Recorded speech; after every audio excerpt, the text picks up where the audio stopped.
It's gonna be fun. All right. Hello, everybody. Welcome. We are so excited to have everybody here tonight. Big round of applause for the first day of Women's March. Woo! Woo! And what better way than to start it with this incredible program we have for you tonight. We have a lot of programming actually for this month here at Battery. But for tonight, we have the incredible Silvia in conversation with Stacy. These are two of my good friends, and very genuinely, I remember the day that Silvia and I met. It was off the top of my head, January 26, 2018, because it was here at Battery Sparked, and we just sat down next to each other at an event like this. And little did I know what an incredible friendship would come from that moment that was sparked at that time. And it has been quite a journey for us, for Silvia. I remember, we've been on trips around this journey, the visioning, the book, the travel, and to see it all come together has been such a wonderful joy, Silvia. I'm so blessed to know you at all, and I'm so proud of you and so excited for everything that's happening for you. And you made it happen. It's you. So welcome, everybody, and I will now turn it over to Stacy. Hi, everybody. And Silvia, welcome home. Back to the Battery. Yes. How does it feel to be back in the Battery? It feels amazing. First and foremost, to everyone here, thank you so much for coming in. This is literally a homecoming. I was just reminiscing earlier. I think I became a member around June of 2018.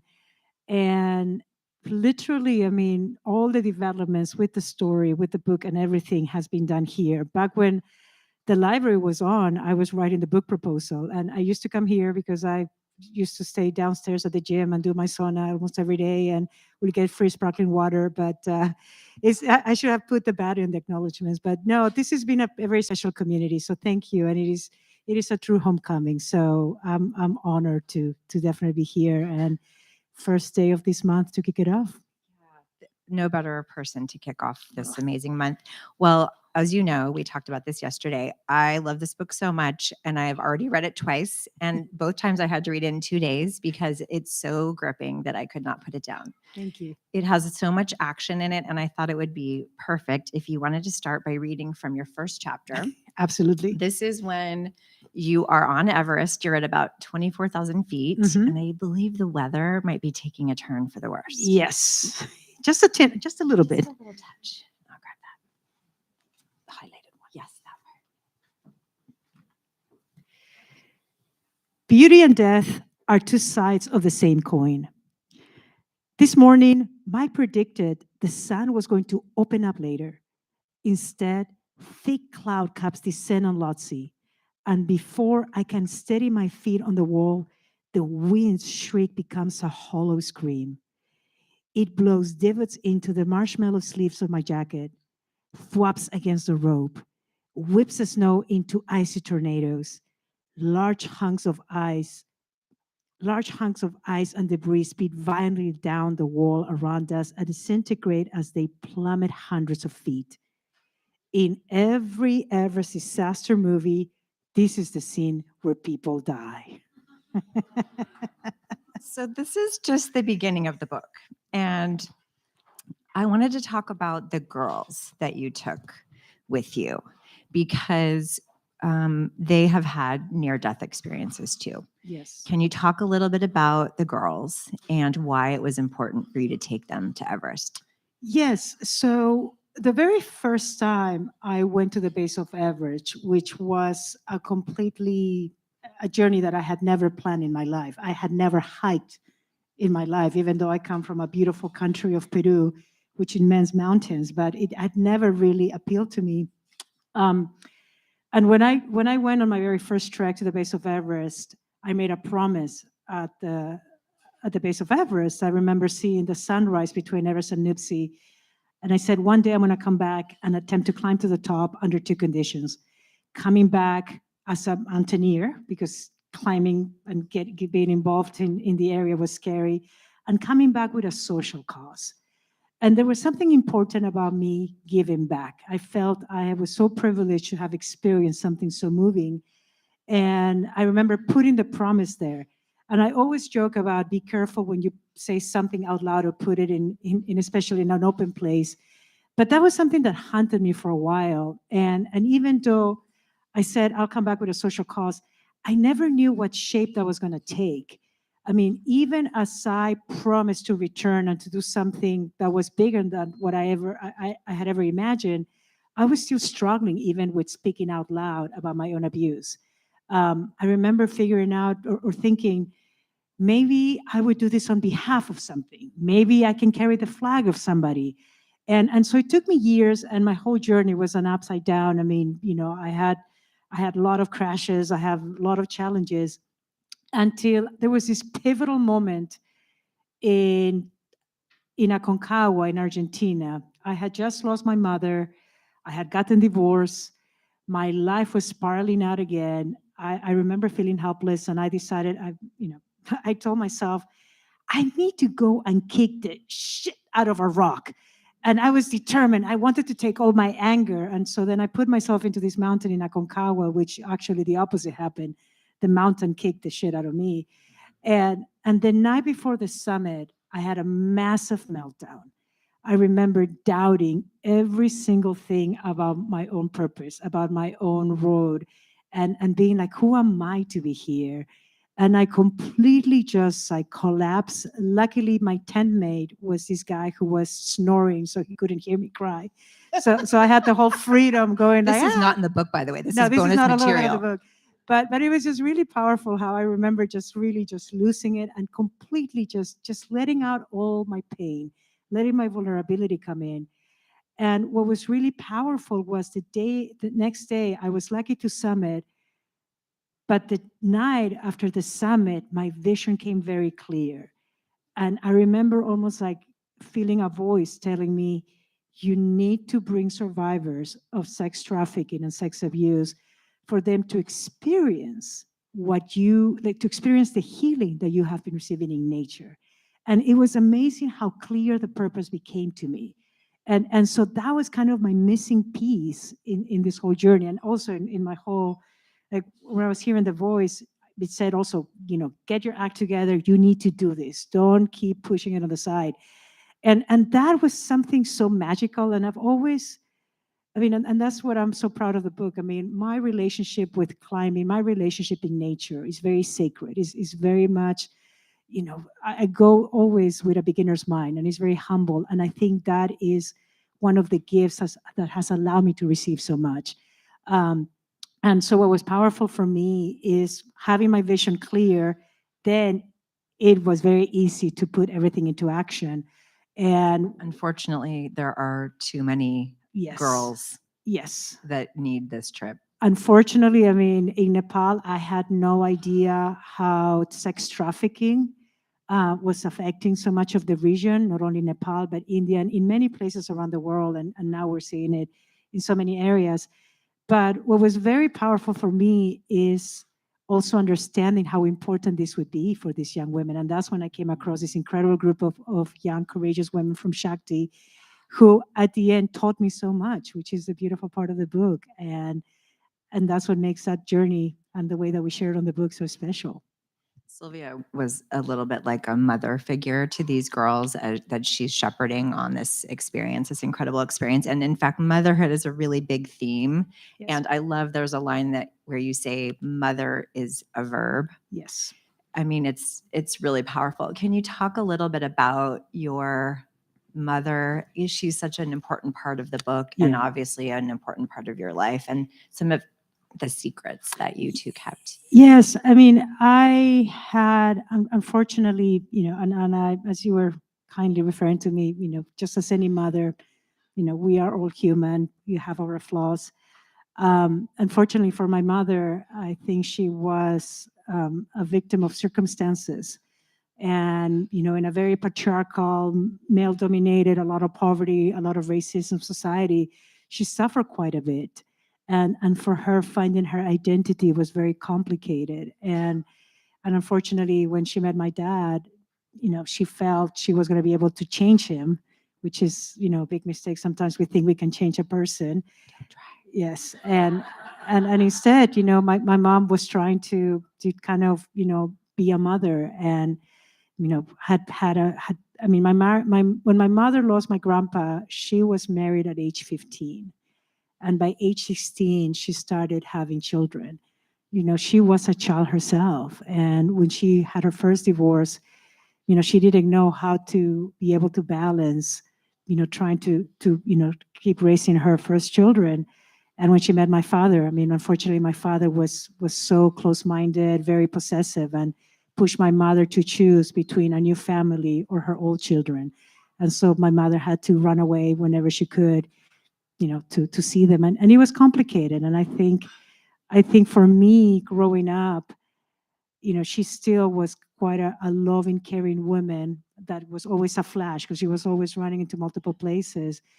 But, as an adult, as I started seeing what she had to go through, I just had a lot of love and compassion for her. And it was the honor of a lifetime to be there during her last days and to be there holding her hand. Silvia has a lot of incredible parts of the book with her mom as a flash. And there's a lot about speed. And then there's also a lot of slow. And it reminds me of the kind of reverence that you have for the mountains. Mhm. And can you contrast that a little bit with sort of the bro culture, macho climbing conquer thing Yes. that you have also experienced? Yes, that's something that has been interesting. I mean, just because the way my journey started, it was never about conquering. I never said myself, I mean, I remember even what led me to walk to the base of Everest that first time was awe. Was actually the connection that I made on this ayahuasca trip with my parents, which is a hilarious to go scene on into the this, book. yeah. Oh, we're gonna, yes, but it was just something about. I remember just feeling just the powerful serenity, kind of almost feeling, this nurturing, this sense of safety and security that I had never felt. And I think because of that, and just developing my own awe, to me, and especially seeing the sheer size of these mountains that have been in existence for millions of years, I mean, it just became ridiculous to think like I can conquer that. I mean, like, it is so funny. And especially for me, having been raised in Peru, we were used to, like, we were the land of, we had so many of the conquerors. The Spaniards were the ones who liberated us. And we always had this respect for the conquerors.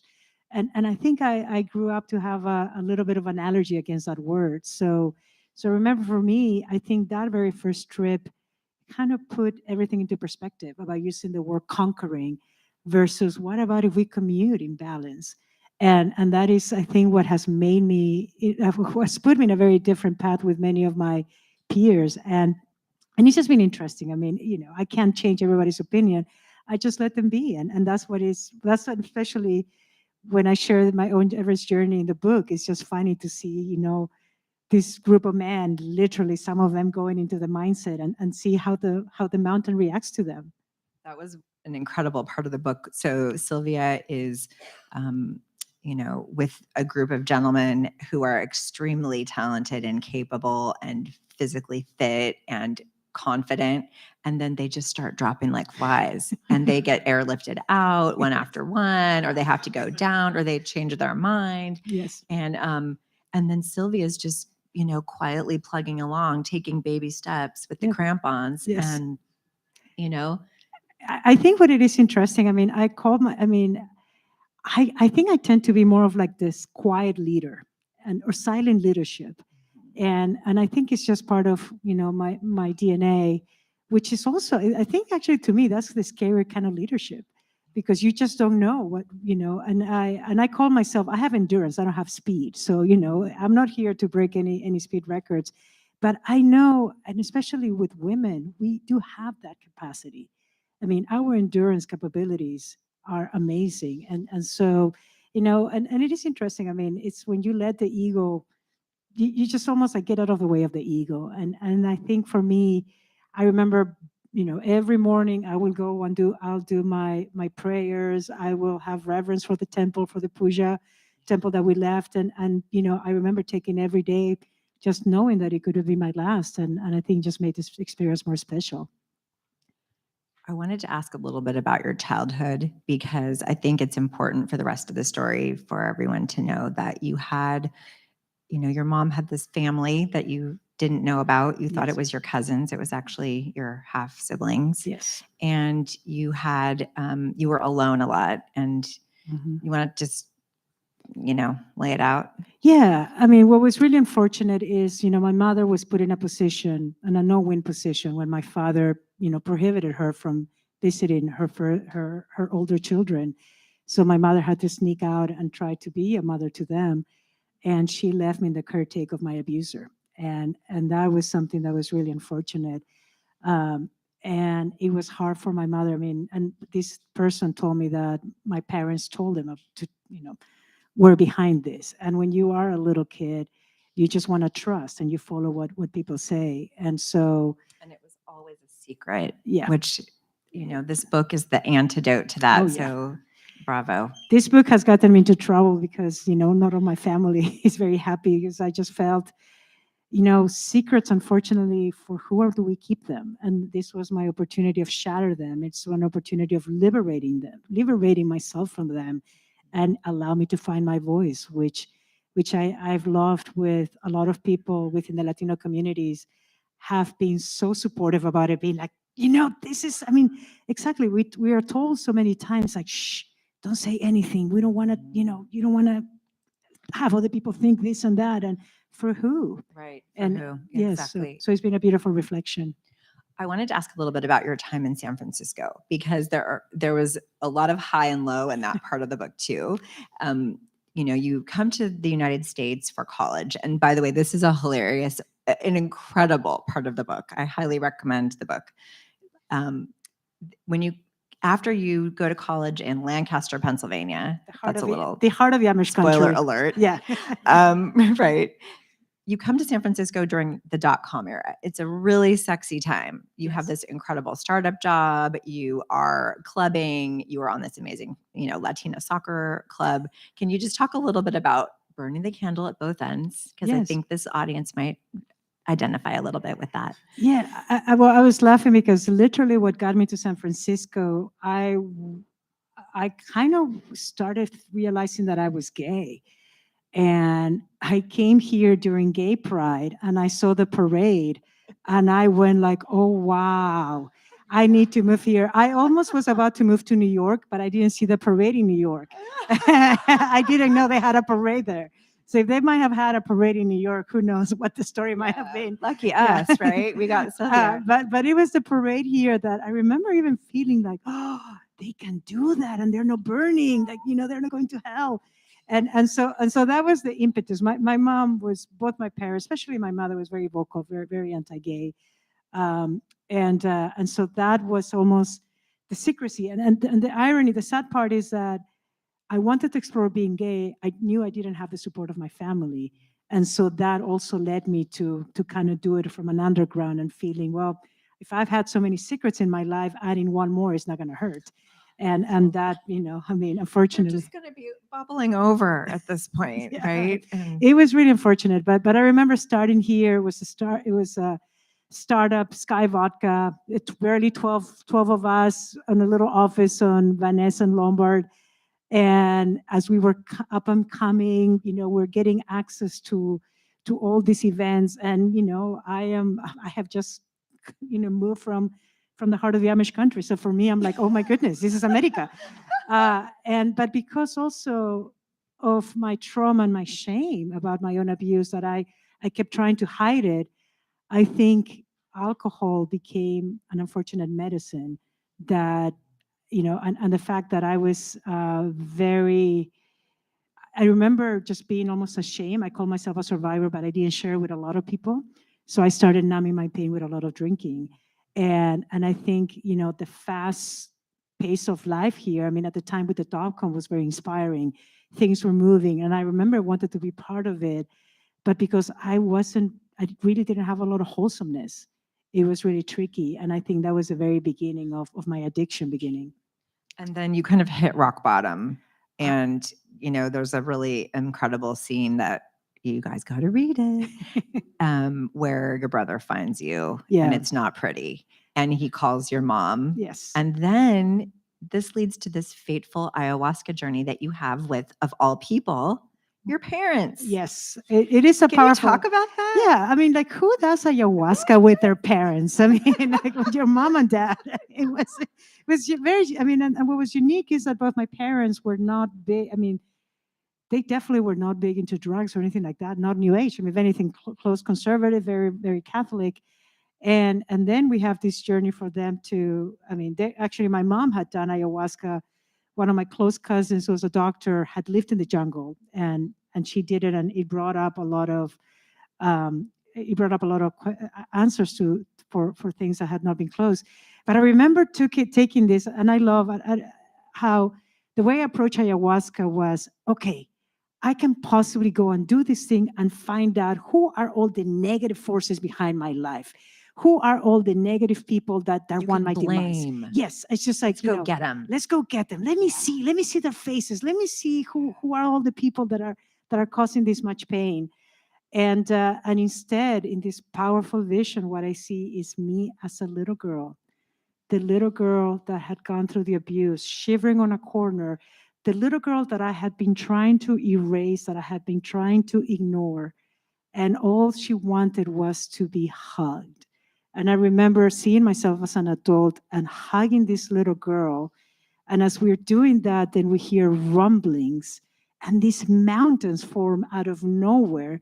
And my little girl pulls my hand and takes me walking into mountains. And that was something that was very unique. I think that is what literally led me to all of this incredible journey, is the fact that, it was that part of me that I was trying to destroy. And that's one of the importance when I've, talked to people, and what I love about the message of the book is about our wholesomeness.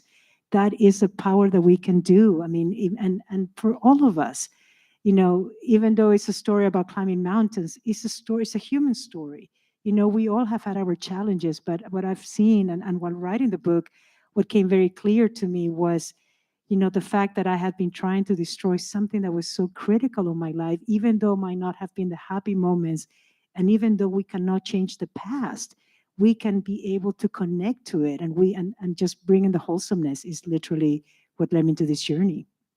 And that was one of my favorite parts of the book. It was such a beautiful sort of end to a chapter. And then how in the world did you get from that vision, Kristen Hayden, of seeing mountains, to where you are right now writing this, you've written this book, which is, talk about that. How did you get to the writing? So it's funny. I mean, one disclaimer that I have to do is that on my anniversary of Everest, I summited Everest 2016, and it was on my first year of Everest.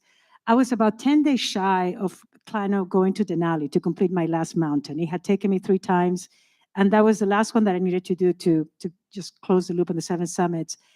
And I live in Twin Peaks. It was a beautiful day. My hair was curly, and I'm like being lazy about putting a helmet. And I'm cycling. I was working downtown here.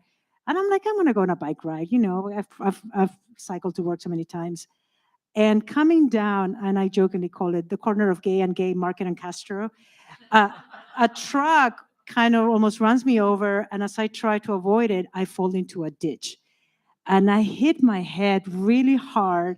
I had my backpack with a little bit of weight. And I remember just passing out. A Good Samaritan called 911. Next thing, I'm waking up. I'm being taken to an ambulance to San Francisco General because of my injury. And the doctors found a small brain tumor at the base of my brainstem. And that very first night on the ER, the doctor comes and is like, I have good and bad news. It's like the good news, you're not bleeding internally, so we don't need to open you up. The bad news is we cannot determine if your tumor is cancerous or benign. And I remember, I kicked all my friends that had come in. I kept a little time for myself. And the very first thing I remember feeling was gratitude. I felt I've had a roller coaster of a journey. I've been so lucky. I have seen the most beautiful sunrises, the most beautiful sunsets. I have shit my pants on my way to Everest. I mean, I've loved, I've lost, I've had such a beautiful life. And I felt a lot of gratitude. And I told myself another promise. So I'm good about my promises. I said, all right, so if it's cancerous, I'll quit my job tomorrow and I'll spend the rest of my life trying to connect with as many young girls, trying to climb as much as I can, and trying to find a way to share the story. Because even up to that point, I still felt like, well, I'm not sure if my story is good enough. Oh my gosh. And so I remember telling that, and I told myself, well, if it's benign, then we'll see. And luckily, the tumor has been benign, but that was the beginning of what led me here. And so I still needed to complete Denali, which I was able to do. I mean, I still had to have brain surgery. I still took me over a year to get strong enough again. Just one more thing. This is Yeah. bonus material, by Yeah, the way, folks. This is different. But then I remember when I completed Denali, I was still struggling a little bit with my drinking, and it came as a personal decision that I felt, okay, I need to put a break here. I need to, it's either one more glass or my life. And I decided to, I've had enough. I've partied my way around countries all over the place. So and it's almost like, what is it? I mean, especially after finishing the Denali. So I decided to let me start the sober route. And I started practicing this amazing compassion meditation work. And that started giving me the strength. I remember I went, 1 week off, then 2 weeks, 1 month, 3 months. And then by the time I was on my 3rd month, I figured, you know what? I think I can have the strength to walk this life. And I'm like, well, okay, now remember this promise. Let me think about if I ever want to write a book. And so I mean, my drawing skills are still like 3-year-old. I remember I put up on my little iPad, I did a little drawing of a book that I was going to call The Inner Mountain. And I told myself, okay, one day I'm going to do that. And so that was kind of already put in the setup. And ironically, I remember we had here a session at the Battery. It was in January 2019. We had a vision board session. And I remember posting my 2 photos. And 4 months later, I had signed my first deal to work with, a literary agency. It's amazing. And you brought yes. a little picture for us. So it is which I really think funny, is- but this is kind of the 3rd grade elementary drawing that I did. That I just, it's one of these personal things. What's a personal secret? But this was what was very unique. When my UK team sent me the copy of the book, which is what is going to be, we're selling it around the world. It's literally the drawing. And they had never seen the photo. So they read my mind. And what it is even trippy is that there is, the kind of like the little shape of a young girl with a red backpack. The color of my backpack that I took to the summit of Everest is red. And I've never told anybody the color. So talking about the power of magic, talking about the power of, when you are leading with your heart, when you are leading with intention, just trust that and beautiful things can happen. I mean, it's an amazing story. I marvel that you're actually alive. I mean, I've had that thought multiple times while reading the book. I did get a chance to listen to the audiobook a little bit, and you record it in your own voice. It's really expressive and warm. How was that experience of recording that? I wondered if it was hard to read certain parts. And you're not just writing your story, you're telling it. Yes. This is the ultimate in vulnerability. Well, first of all, I had spent 2 months in Peru. So I came back and we didn't know when the recording was going to happen. And then when I'm coming back, it's like, you're going to do it now. So my accent was at its thickest. I have been speaking Spanish nonstop, and all of a sudden I'm like, oh my God, I got to switch my brain to English. And so it feels really authentic. And it was hard. I have to tell you, I already had sense prior to the recording, and I kept, rereading it to myself. I kind of had this sense that it would be hard. It was worst. It was so challenging. Yet, luckily, I had this amazing director. So we literally, I mean, it took us over 12 days in a recording studio in New York. And we actually took me like about 4 trips because we got hit with Omicron at one of the readings. So then I had to come back. I think I was there on the 24th of Christmas. I almost flew with Santa Claus on my way back here. But it was powerful. It was possibly one of the most cathartic things for me to do. Reliving a lot of these was tough. I remember having to relive and to reread.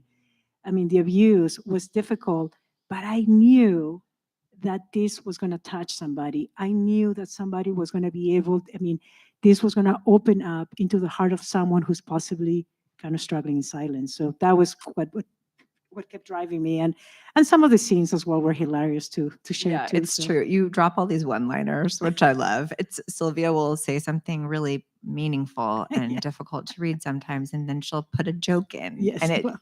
it really is a wonderful, pleasant read. I wondered if you could read this passage Yes. because this is about shame, and you were talking about just being really open. It's the highlighted bit. Yes. Sexual trauma scrambles your instincts, morphs things that you know. Sorry, I'm just I need glasses. Do you want to borrow mine? Actually, Yeah. Just in case. Oh my God. Always have them. I haven't done glasses in a while. Welcome to. Yes. Oh, Is that better? yeah. Morphs things that you know. Morph things that you know are wrong into things you must accept. Over time, boundaries dissolve. Boundaries that are not only physical, your skin, my skin, his skin, their skin, but emotional, energetic. Sometimes it happens before you understand the contours of your own body. So as you grow, you carry all the terrible things they inflicted upon you. Like a tree growing around a gash in its trunk. First you split, then fuse back together, and eventually envelope the object, the rock, the wound, swallow it into your belly as if it were your very own. So I just found that to be incredibly powerful because it shows that if you don't crack that open, that shame is going to live in there forever. Yes. And you, through this writing of the book and through telling the story, now this is really, you're cracking open and you're telling it all.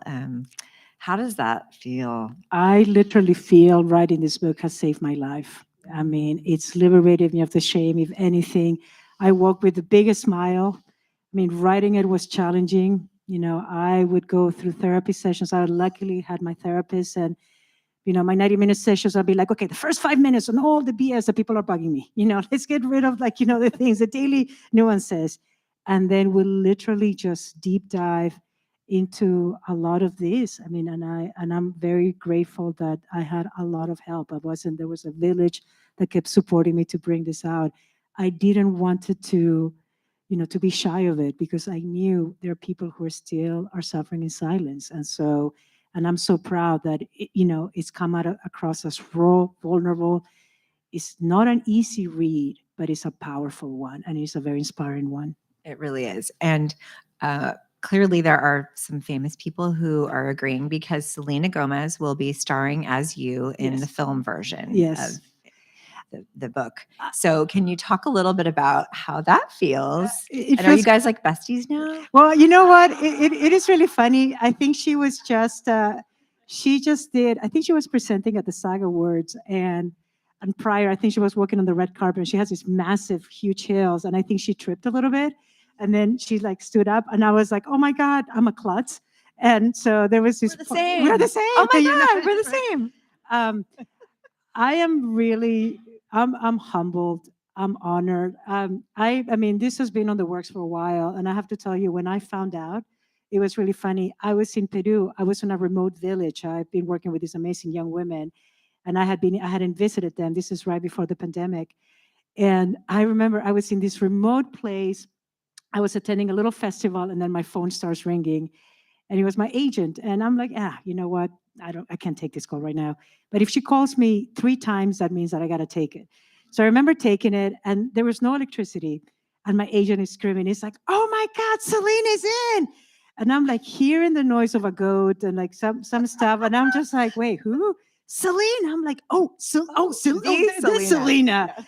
And it was just really, really sweet and kind. And I have just admiration for her. You know, she is, I mean, I love to think, I mean, when I think of my own journey, I didn't start climbing until I was in my 30s. She's barely 30.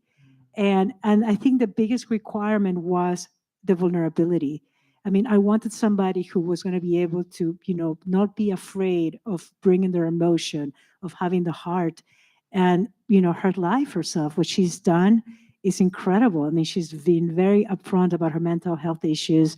I mean, what she's created with her own product with Rare Beauty, I think it's just a fearless leader. I mean, you know, climbing, getting ready, that's not going to be as complicated. And I think what she's bringing, I'm really excited. So we're Is just she going to do her own stunts? I want to be her the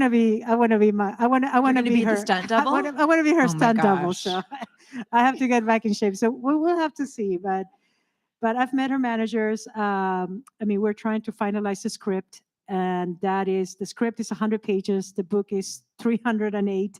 So we got to figure it out a third of the book into the script. But I think we should be having something, you know, very soon, so then we can sell it to studio and possibly start filming next year, which would be very exciting. This is so exciting. I was going to ask also about the international versions, because I know the book's being translated into many languages, Yes. including Spanish. Yes. So what do you hope to accomplish with all of the international audiences experiencing the book? I think the message, I mean, it's a universal message for everyone. I mean, for women, for men, is the power of resilience that we all have, and the power of community. You know, the magic that can happen when we decide to be supportive of each other, to hear our stories, to walk hand in hand together.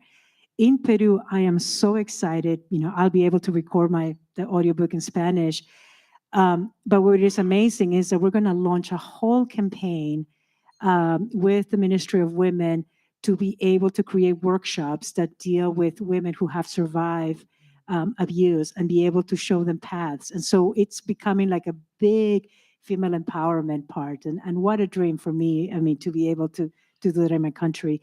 You know, we have the book is getting translated, is getting launched in German at the end of May, French, Polish, Czech, Korean, Japanese, and we just sold it in the Dutch language. So it's starting to expand, and I couldn't be more thrilled. I mean, I just know the message for me, for people to be inspired by the time by the time they're done reading the book, just to be inspired to ask themselves, so what is my inner or my outer Everest? And just to know the resilience that they have and do it. I think it's such an amazing gift for me. I have so many more questions, but I do think we should take some audience questions. Absolutely, please. Some of you may have read the book, or some of you just may want to ask Silvia, how did you stay alive? And, you know, little brain tumor, thanks. Yeah. Right? Like, this is kind of one of those things where near-death experience, maybe multiple times over, Yes. has led you to do the most incredible things that no one would ever think a person could do in one lifetime.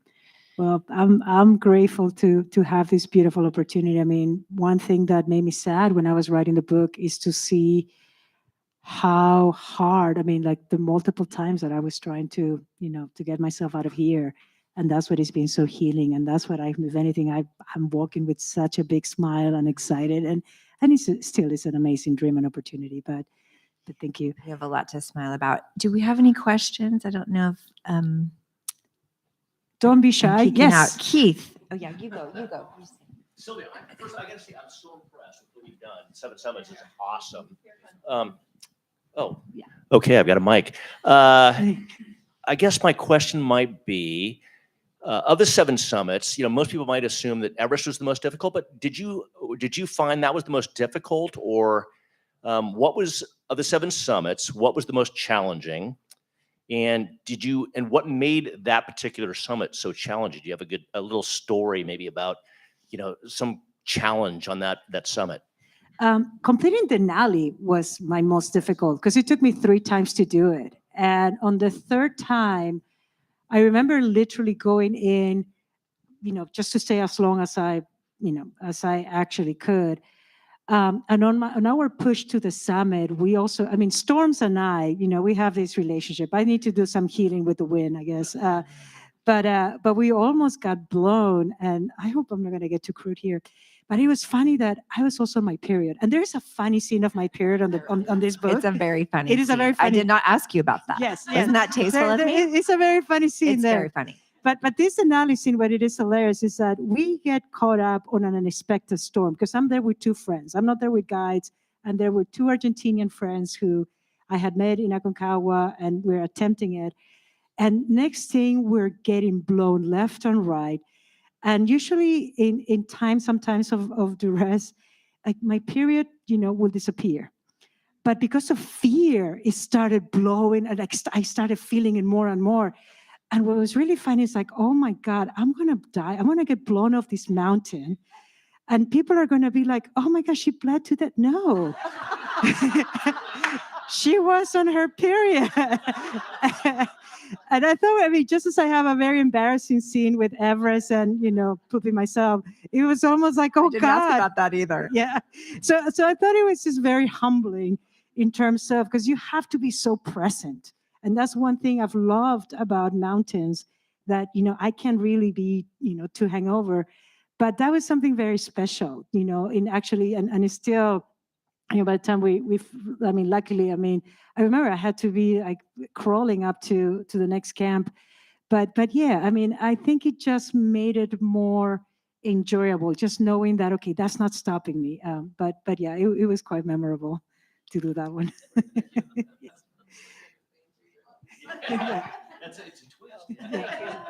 Hi.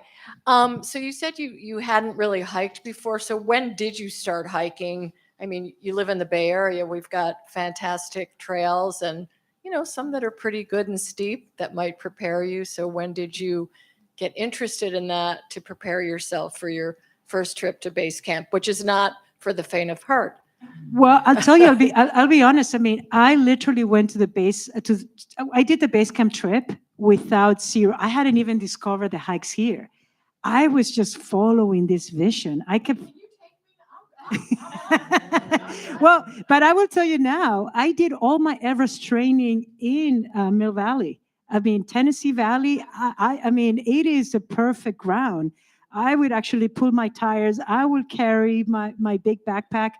I think we have, we have a beautiful training ground, and I think we were talking about potentially maybe a Battery Adventures collab with the Battery Yes, women. what do you guys think? Maybe we can do a little Battery. We can do a little nice hike, and just have a beautiful circle. So we're thinking of bringing that, but yeah, I didn't do it. I was very lucky. That's what I actually didn't know how far I was going to get, but I've done all my training, here across the bridge. But it's beautiful.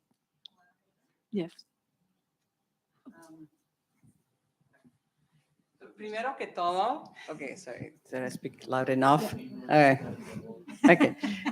Primero que todo, first of all, avant tout, first alles gehen.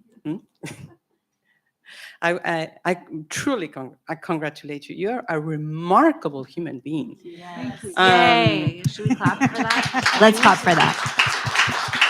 Remarkable. She's alive. Remarkable lady. When you said about the conquerors versus the unifiers, Yes. and working as a community, that really hit me hard, Mhm. because I'm half Guatemalan. I haven't lived there most of my life, but somehow my blood is there.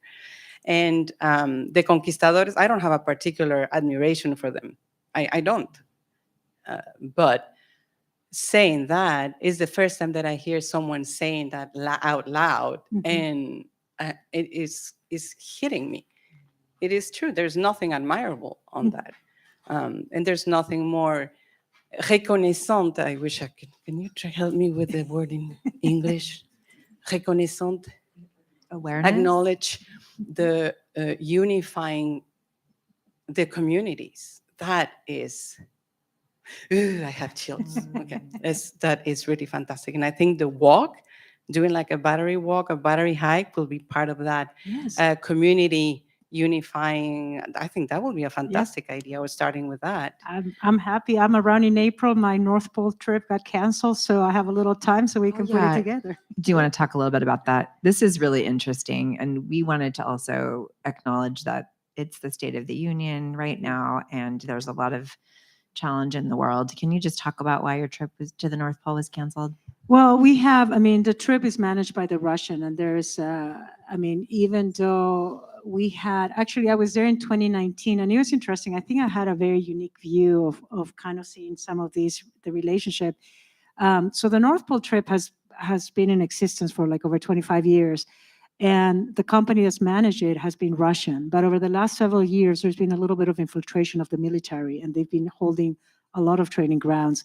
And when I was supposed to go in 2019, a Ukrainian plane was supposed to bring us there.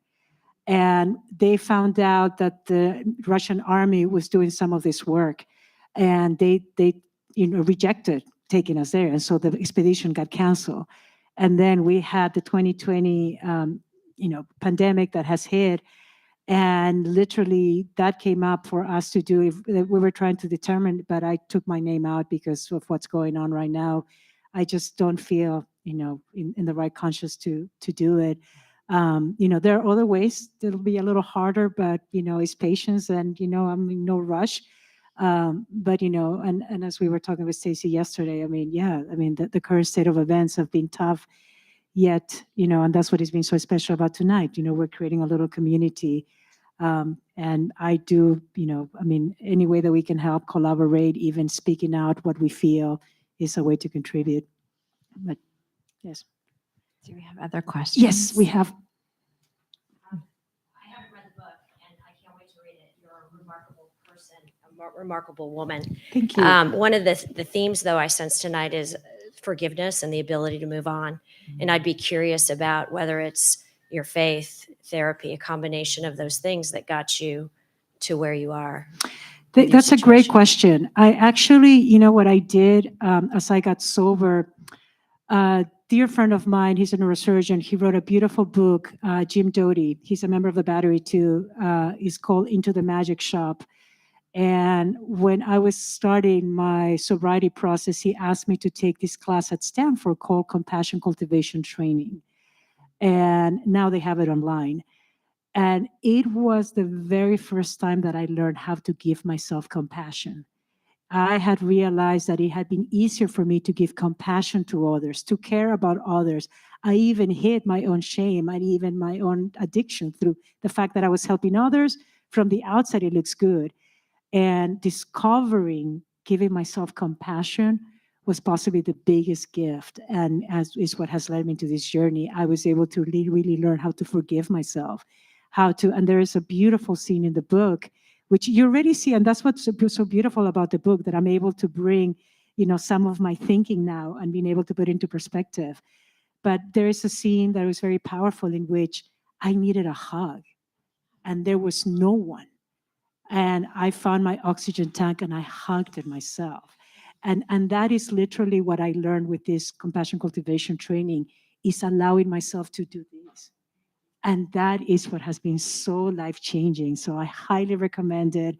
I'll be happy if we send a follow-up. Because I've been trying to convince as many people. I'm one of these type of persons that when something works, I'm like, oh my God, everybody take it. I like promoting it, but these classes have been amazing. So that is really good. Thank you for asking that forgiveness question. I was going to ask you about forgiveness for the many people who hurt you. I wondered, and I didn't know if it was too intimate, but since we're going there, do you feel that you need to forgive in order to heal? Because some people didn't really get their just desserts. Yes, Some people I wanted to wring their little necks. I didn't see justice. Justice wasn't serving my case. It wasn't served. I think the way I look at it, yes, you can forgive, but that doesn't mean that you forget. And that's the way that I've walked through life. And especially now being 4 years sober, almost 4 years sober, I think is something that, thank you. Yay, clapping, more clapping. I think that is something that I try to implement. Of course, I have my bad days, which is, I'm laughing as I'm saying that because it's a terminology that's going to come out of the book. But, I mean, we still, can sometimes get caught up in our emotions. But I try to apply it. And and that's what I have loved about the compassion work that I've done. Because through these meditations, it teaches you at times to put people that you dislike, but then it brings you into the situation that, none of us are born evil. And unfortunately, the circumstances can lead us into, who we become. And even people that are creating a lot of the pain, end up suffering eventually. I believe I have that kind of spiritual approach, more like Buddhist approach that, yeah, karma catches up to you. So That's very gracious of Mhm. you, because that would be hard to do. It'd be Mhm. hard to forgive. Yeah. Yeah. No, one step at a time. Do we have other questions? Kristen. Yeah. Silvia, I also consider you a friend. Yes. I just want to say, you've talked a little bit about vision, and I love living examples of vision. And I distinctly remember when Letty and I were sitting with you on the penthouse, 2 years ago? Yeah, Two and- 3. 3 years ago, and she was talking about this book like it was this total idea phase. And it's just like, I just love these moments where you're like, you put it out there and it's not really happening. She's like a living star right now. Have you read, like, she's getting reviews all over the world. Like, this is not Selena just like, Gomez wants to be her. I was just going to say, it's one thing to be like, it would be huge. I would seriously, if you just had the book published or out there, self-published, that would already be amazing. But your book is like blowing up internationally, and they're going to make a movie out of you. It's like next level vision. I think it says New York Times bestseller Yeah. on this vision board right here. So That's what it says.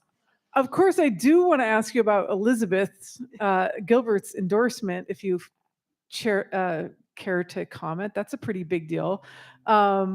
I think you also mentioned in your vision back then that you hoped you would have an endorsement from Elizabeth Gilbert, and it's like on the cover of her book. So dang. Anyway, so there's that. And then I just want to hear, like, what is your biggest from this whole process, like, and you're still in it, like, it's not like at this moment today, now, right now. What would you say is like your biggest discovery in this, just right now, that you're holding in this process? I have to tell you, I feel I pretty much put everything out there. I put my heart and soul on the page. I didn't hold back. It got me into trouble. But it just, because for me, this was something that I didn't, if I had my way, I don't want anyone to ever have to suffer alone. So I put everything out there. It was hard. It was challenging. And what I feel so much gratitude is that every single positive review is almost I'm getting a hug back from people. I feel, the readers, people that are being touched by it, with their kind words, it's almost I'm getting that hug back, and that has been so meaningful and so special. And so that's one beautiful thing that I guess it's like, take a chance and believe in yourself, and even just dream as big as you want. You can start with a little caricature, a silly drawing that you don't even have to show it to anyone, but just it will take you places. And I was going to say something. What led me to this whole journey, what led me even to the connection of my literary agency, was giving a free talk. Right before I left for Everest, I was asked. A friend of mine got asked to give a talk, and she had to cancel. She's like, "Hey, Silvia, do you mind going to Fort Mason and just talk to this amazing group of women?" And I remember being so excited. I'm about to leave for Everest, and I'm like, "Yeah, why not?" And so for 15 minutes, I was just excited, sharing about, like, wow, I have this opportunity, and I didn't know if I was going to come back, but I remember doing it. Well, it turned out that one of the women organizing the event was married to the guy that founded the literary agency that I represented. So it's, I mean, one of the lessons that I've gotten through this journey is just you never know when something opens up. You just never know what it can lead you. And, it's just, if you do it from the heart, things always align. That is definitely. That's a perfect segue to my next question, which is, first of all, I love you so much. Both of you, all of you, Sylvia and Chris in particular, you've pushed me to think about, coaching and visioning and, how one manifests what is to become. We talked about how you did that, and that's where you are now. You made it happen. And I know that that's a continuing practice. So Sylvia, like when you vision now, what's there? A vacation. I'm very grateful. I mean, I know, and all of you who are here, I mean, that's a beautiful part about the Battery. I mean, we're a community. We all have different backgrounds. We all have dreams. We all support each other's in many, many multiple ways. And I mean, I personally, I've always felt, especially since I was able to embrace my sobriety, that I wanted to be on purpose. I didn't want to be put on a stage and then, have a hangover that nobody needs to know about. I wanted to have the opportunity of walk my talk. And I know how difficult it is to have a platform to walk your talk. And so for me, I am literally energized to bring this powerful message. I mean, somebody suggested, your book needs to be on prisons. And I'm like, yes, how to make that happen. And so I'm literally grateful to just be able to bring this powerful message. I call myself a messenger of the mountains. I keep looking at Everest with fear because, it's almost like every time somebody says like, and you conquer Everest, I'm like, no, no, no, no, no. And I just see Everest going like, okay, yeah, literally. So I just, it's just such a privilege to have the opportunity to share the story. I just know how hard it's been. I mean, I have been on the other side. I mean, when we put the book for sale, it was rejected left and right. I mean, publishers in New York were like, no, no, no. So, and I remember it's like here, I had put my heart and soul on a book proposal. I was no longer in the corporate world and everybody's rejecting you. And on top of this, I'm sober. And I'm like, God, it was a hard pill to swallow. So facing all of this is almost like, wow, just, now I have a little platform. Keep pushing it. Keep bringing this message. I mean, this is no longer a story about me. This is for the world. This is, hopefully people will be able to take it and know what they can achieve. So it's something that really drives me. Thank you. Along those lines of your message of perseverance, how many rejections did you go through and you persevered through to get to this point? In life? No. I mean, like literally pitching the book. It was really interesting, but the very first rejection that we got, I mean, almost this, it was William Morrow, a very well-known publisher, who the editor fell in love with it. And he was willing to give us a blank check. And then they brought their analysts because they're doing all these social media analysts. And and at the time I had like 500 followers. And they were like, amazing story, but you're a nobody. And I literally started getting like, but you're nobody. Great story, but you don't have anyone. And so we went through pretty much a lot of, I would say possibly most of the top publishers, within each publishing house, there is, individual editors that they have little random houses that they do. Pretty much almost all the big ones passed on it. So, and of course they're coming. I mean, this Sunday, we got a New York Times review online, but it's getting printed this coming Sunday on the Sunday edition, which is very exciting. So yes, thank you. And there are some other incredible things coming up that Sylvia is not allowed to tell. Yes. But she kind of hinted at amazing other press opportunities. I would coming love up. to. I mean, there is a potential thing that should be coming out, and hopefully maybe we can do another Battery event to show it. I'll likely be in TV not too long from now, but some things are moving. I mean, and I'm grateful too that it is great time.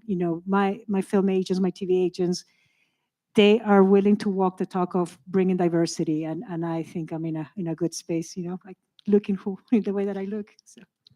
Another question. I Yes, have please. another question. When you hit your rock bottom, what brought you back up?